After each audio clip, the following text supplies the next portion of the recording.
What's up, family? It's Coach Chris here, and today I'm going to be going over a request that I got from a good friend of mine. We're going to post right here, and we're going to be talking about how to help with the hip flexors. He got a strain, so I'm looking to help him out with that and get him back to where he's able to squat relatively well, pain free, try to get him there.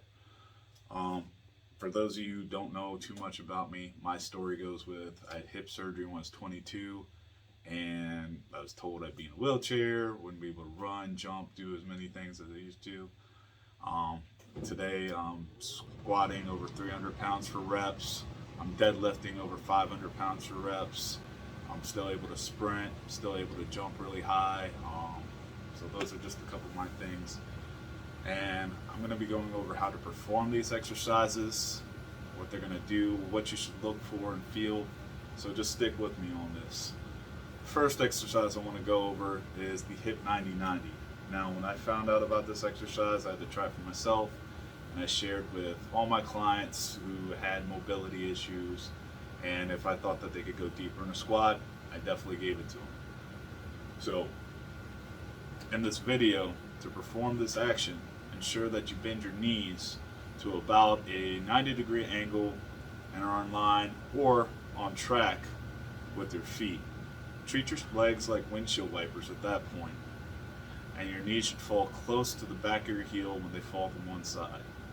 I understand some of you may be looking at this as just this is the standard. We have to do this. Don't be so hard on yourself if your knee is not directly in line with the back of your heel. It'll take some time, get used to the motion, do everything slowly. It'll really help you feel out where you need some extra attention, some extra love at when you're performing this exercise. So really just pay attention to what you feel. You might feel it right here on your glute medius, which is just right there on the outside of your hips. Or you could feel it on the inside of your upper thigh, close to your groin area, which is known as your adductor muscle group.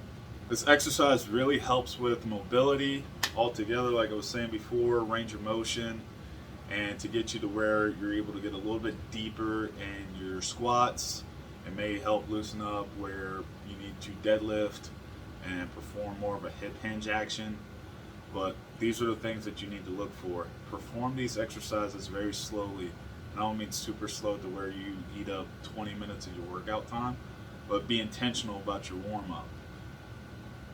All I'm saying is just 5 seconds to one side, maybe 5 seconds to the other side. Do that for 5 to 10 reps each side, and it should help you out significantly when you're doing this. Next exercise I want to go over is the psoas march, or supine march. Supine, just lying down on your back.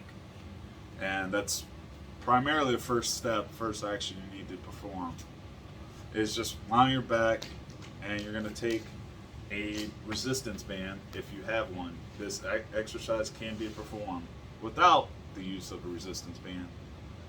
Make sure you maintain your brace as if you were squatting, and as you're bracing, push one of your legs out away from your body.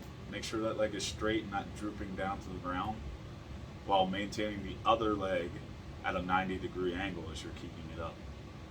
This is important so you're actually feeling that hip flexor activate as you're going along the exercise, and you're really going to feel your hip extensors work as well when you're pushing that leg straight out.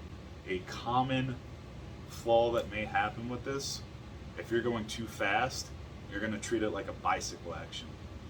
Do not treat it like a bicycle action.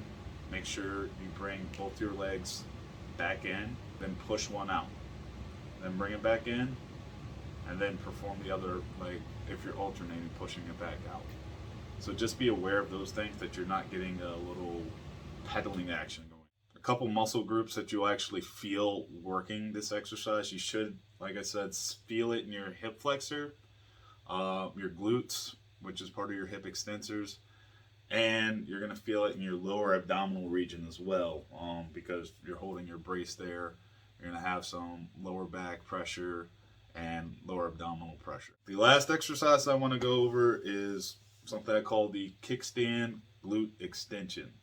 Now, with this exercise, you're going to be on the floor, and you're gonna have one leg out to the side, exactly how the exercise says. It's gonna be a kickstand, and you're gonna push your hips back.